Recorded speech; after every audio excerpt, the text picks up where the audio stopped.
beat they meat in the BCs, bro. Is this nigga serious? Nigga said his ass gang, heard that he a stole runner. Brody said he spotted twin, 10 on him the whole hunter. Walk about the crib, it's drip or drown, I'm a skinny gunner. What's good, YouTube? Back with another video, and today we're gonna be watching worst punishments in the history of mankind. Now, I'm glad I wasn't born back in the BCs, back in the BBCs and all that, bro. But because, like, bro, they was going out sad, bro. They was really going out real sad. Like, imagine if you was innocent and you got arrested and then you had to get tortured. See, bro, I couldn't do that. But you know what I'm saying? We learning today. Learning. All right, let's get into this video. Scurry around in the corner of a dungeon in Warwick Castle, England, circa 1640. A man in a hood, the chief torturer, removes a pair of red-hot pincers from a fire. As he approaches the prisoner, two men force open the man's mouth and, with some difficulty, grab his tongue. This is gonna be very ugly.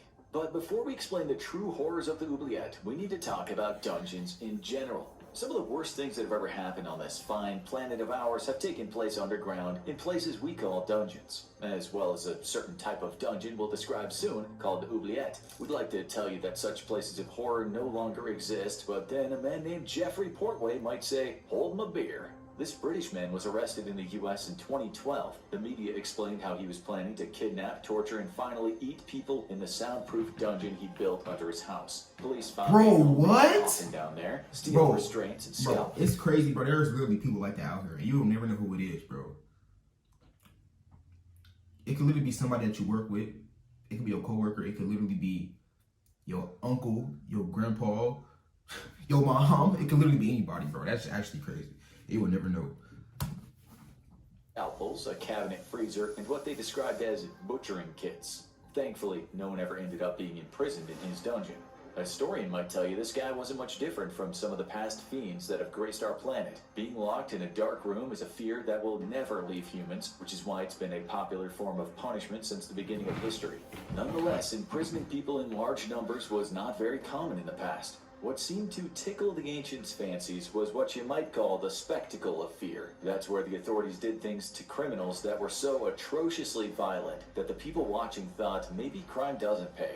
The Romans sometimes had people ripped apart by wild animals in an arena. Couldn't be, bro. Chinese had people flayed. Centuries later, the Brits, by law, could have a person boiled alive or eviscerated and chopped into pieces. If someone committed a lesser crime in the medieval era and beyond, for something as benign as vagrancy, they could have well ended up being put in the stocks.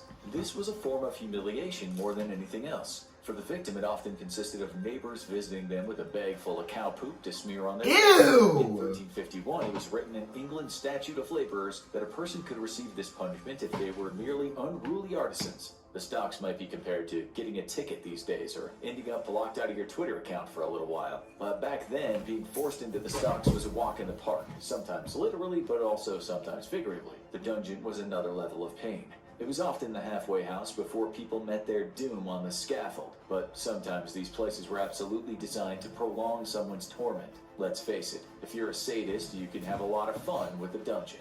The imprisoned person might also have been useful if still alive, being used as a bargaining chip. Sometimes it made more sense to keep a prisoner rather than having him disemboweled and his head stuck on a bridge. A now famous example of this was the keep that was built at Corfe Castle in the south of England sometime in the 11th century. One of the kings who made good use of the keep was King John, who historians often said had a very cruel side. Some academics have gone as far to say John suffered from royal schizophrenia. Still, in John's defense, he was working in an era where all royalty had to be constantly on guard, since so many people were liable to rebel against them.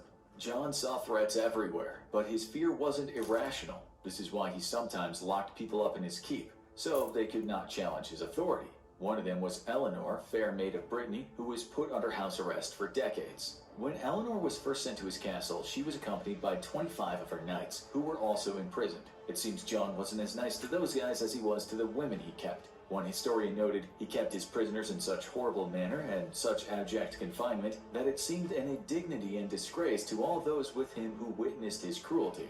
John had 22 of those knights starved to death. He locked them up, threw away the key, and had no food sent to them. Starvation is a... Bro, I ain't gonna lie. Starving to death That might be up there too. I ain't gonna lie. That might be up there, bro.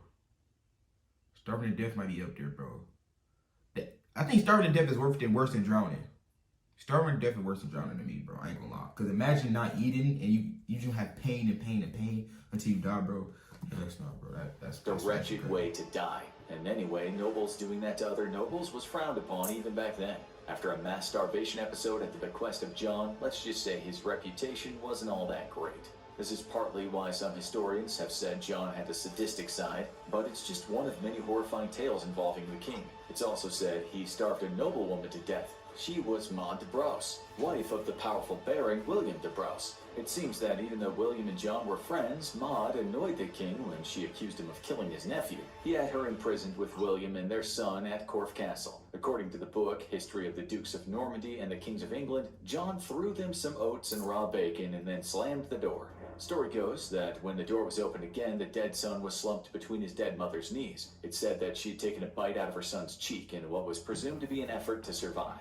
Bro, what? It shocked the people enough that when Yes, John no, published the Santa bro. Magna Carta in 1215, it contained a clause related to Bro, his own imagine- behavior. bro, That clause was imagine number getting so 39 hungry. and went, Imagine getting so hungry that you will eat somebody, bro. That's, bro. "No man shall be taken, imprisoned, outlawed, banished, or in any way destroyed, nor will we proceed against or prosecute him, except by the lawful judgment of his peers or by the law of the land." Dungeons became all the rage all over Europe, but as we said, sometimes there were underground holes with hardly any light, and sometimes there were more like castle apartments with very thick stone walls. The hole-in-the-ground type could be accessed through a trapdoor, although historians aren't always sure if these places were used to keep people or just store food. These might be referred to as an oubliette, a French word that means to forget. No doubt you've all seen such places in movies like The Count of Monte Cristo, where men are thrown through a trapdoor into a very dark place. Such chambers could have been so small that it was difficult to move around, making a stay there as hellish a punishment as possible. England's Chillingham Castle had one. If you go there today, you can still see the names of people scratched into the walls. As the rooms get smaller and smaller, you eventually arrive at an iron gate in the ground, where according to the castle administrators, the bones lying below are from an imprisoned person who was sent there centuries ago.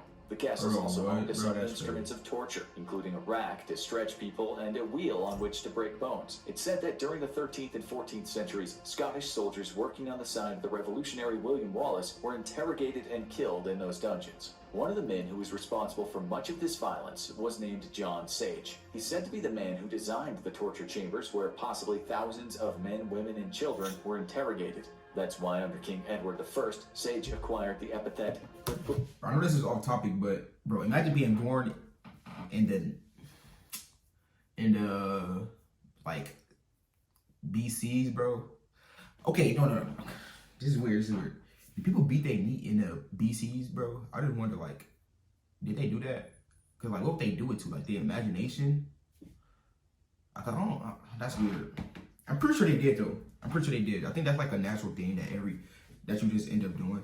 I think it's natural.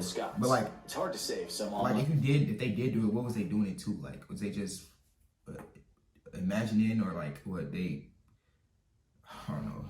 resources exaggerate how much violence was perpetrated by Sage, as such resources do tend to get carried away at times. For instance, some say Sage used the Iron Maiden torture device, but historians will tell you that no such device was ever used. They're probably created many years after they were supposedly used. Did Sage really walk around with a black hood made from the skin of his victims? Did he torture around 50 people weekly over a period of years? Is it true that Sage was making love on his torture rack when his lover died? And was her father so powerful that he made sure Sage was hanged by the neck, and while he was still breathing, the people of the town slid off his fingers, toes, his genitals, ears, and nose? They obviously didn't much like their local butcher. You could do a castle tour of Europe and find that torture devices were most likely employed at some point in many of the places you visit. Such devices were used for breaking the bones of people's feet, heating feet over flames, bursting thumbs with thumb screws, pulling people to the point of breaking on the rack. It all happened, and we imagine a lot of the worst things that went down in dungeons were done in secret. If the authorities could rip people apart in public, they certainly had it in them to do worse behind closed doors. Let's remember the fate of William Wallace under King Edward I. If you want to know anything about the life of Wallace, for God's sake, don't look to the movie Braveheart as a place to form an opinion. It's about as true a reality as Tom and Jerry is to feline and rodent historical struggles. But the English did indeed capture Wallace, and they made a meal out of his execution. He was dragged through the streets naked, pulled along by horses as he was pelted with rotten fruit, and No. dragged What? through the streets naked, pulled along by horses as he was pelted with rotten fruit and whatever. No, he went out sad. Bro, no, that's actually going out sad, bro. You getting dragged through the street on a horse, butt naked, your little Peter Whacker out. They probably laughing at your little Peter Whacker, throwing fruit at you. Bro, that's Whatever else was on hand. He was later disemboweled and was likely able to see his intestines with his own eyes. Ooh! His head ended up on a spike on London Bridge, having previously been dipped in tar so it would survive some months of that terrible British weather. So, yes. Oh no. Bro, I'm so glad I'm born in the 2000s, bro. Like, oh my gosh, bro. We have every reason to believe that Bro. some extremely horrible things happened in those European dungeons. When we tell you that at Chillingham there were pots that may have been used to boil people alive, you can believe it. Did the eye gougers get used, or did people really have cages filled with starving rats placed on their bellies so the rats ate into an open wound? Yeah, we think Bro, that could ew, bro, that's The bro. rumors that Oh my people gosh. thrown down in the oubliette fed on other prisoners' flesh. Well, we won't say it couldn't have happened, given the brutality of the times. During the 16th and 17th centuries, in the Tower of London, Bro, no, bro. I don't think people realize like how lucky you gotta be to be born in this time, bro. Cause, bro, oh my gosh. Like, imagine getting false accused for something, bro. Imagine getting false accused, bro. You're done, bro. For no reason. London, screams rang out from the dungeons when certain VIP guests were there. The three main tools used by guards and interrogators back then were the rack, the manacles, and something called the scavenger's daughter. That was a pretty cool name for what was a metal frame in which a person could have his or her body bent into some really uncomfortable positions. Historians now say that the very sight of something like the rack was enough to make people squeal. After all, they were going to likely get burned alive or ripped apart anyway, so there was no point in unnecessarily going through even more pain. The English were also quite aware that a person would tell you anything, truth or lies, when their joints were about to be pulled apart. Torture wasn't always optimal for getting to the truth. Still, very bad things happened in those dungeons. Hey, all you people out there, hey man, I never snitch, man. I never rat. I stay 10 toes. If you get put in this situation, bro, you're snitching. On God. You're snitching. Like that. Everything. Word for word, you're snitching. Am I lying? No. Every human being on the planet Earth is snitching if they getting put through that. As Shakespeare wrote in Richard III about Pontefract Castle. This was fiction, of course, but based in reality. Some of the lines go, "O Pontefract, Pontefract, O thou bloody prison, fatal and ominous to noble peers. Within the guilty closure of thy walls, Richard II here was hacked to death." And this brings us back to the start and the infamous Warwick Castle, where tourists have been throwing up their breakfasts of black pudding and fried white bread for years when hearing about the tales of past prisoners there. We kid you not. Recently, the British press reported that the castle had to temper its tours because they upset people too much. The Telegraph newspaper reported in the first month, and another 4 have vomited, apparently due to fear. Guides demonstrate how prisoners used to have their tongues ripped out. Cool. We'd be up for a bit of that. There are Ew. also plenty of stories to tell since the castle was built for William the Conqueror in 1068. It was almost immediately used as a place to sequester enemies, and in the 1640s, during the English Civil War, the place was packed with imprisoned royalists. It too had different types of dungeons over the years, from a keep built on top of the grounds to an oubliette, which was a fate worse than death. A person's experience as a prisoner there could differ greatly, as we've already explained about other places. Some reports suggest folks had their tongues torn out there. Lingual mutilation was certainly a thing in medieval times, a punishment perhaps for people who had spoken out of turn. Bro, imagine how much that will hurt getting your tongue pulled out, bro.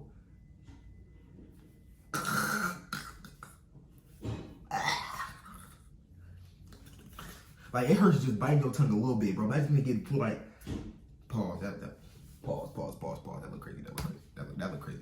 Of turn. But, like, One of the imagine, torture like- instruments at Warwick is pincers that could have been heated up and then clamped onto someone's tongue.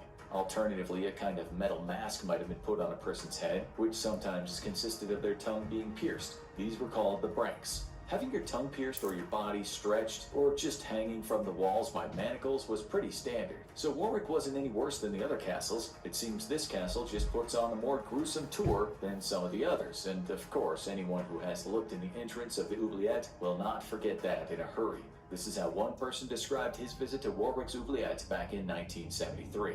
I stood smelling the damp, cool, slightly fetid air rising from it. I thought with horror of the people lowered into it and left to die, left in the cold, the dark, with the vermin from previous occupants crawling over them. Guards lowered a prisoner into that shaft. There was no room to sit, to lie, or squat, and sometimes no room to even turn around. If that were the case, we imagine the occupant of the oubliette would have wished they'd just get it over and done with and killed them. Now you need to watch evil punishments designed to be worse than death, or have a look at how the British royals actually make money. Clap it up for that video. I learned a lot. I learned a lot from that video, but all I know is that I'm glad I was born in the 2000s. I'm glad that I didn't have to go through this, none of it, and that a lot of you people, a lot of you hard dudes out there, y'all will be tattletelling. Honestly, tattletelling if y'all was going through this stuff. I would too, not gonna lie. But that's gonna be it for this video. I'm gonna make another video tonight because I want to watch some, like, not scary, but like something creepy, you know what I'm saying? With the lights off, you know what I'm saying? Lights off, little LEDs on, you know what I'm saying? But yeah, that's gonna be it for this video, y'all. If y'all like this video, like this video. If y'all mess with me, please subscribe, and I'm out. Peace. Nigga said his ass gang, heard that he a stole runner. Brody said he spotted twin, 10 on the whole hunter. Walk about the crib, his dripper drown, I'm a skinny gun.